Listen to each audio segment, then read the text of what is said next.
Üzeyirdə bilet alırsan, Booking otel təklif edir.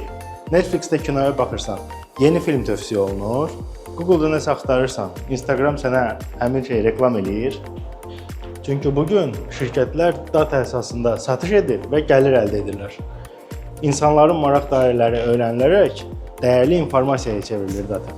Data texnologiyanın rəhbəri olaraq artıq 5 ildir müxtəlif database platformaları üzərindən Oracle, PostgreSQL, MS SQL sistemləri üzərindən dərslər tədris edirəm. Mənim işim günümüzün strateji aktivlərindən olan data sistemlərinin idarə olunması, əlçatanlığı və sürətli cavab verməsidir. Artıq data təkcə texniki deyil, qeyri-texniki sektorlarında əsas funksional alətinə çevrilir. Məqsədim datanı sadəcə saxlamaq və görmək yox, onu dəyərə çevirməyi öyrətməkdir. Əgər siz də bu istiqamətdə biliklərinizi artırmaq istəyirsinizsə, məni izləyin.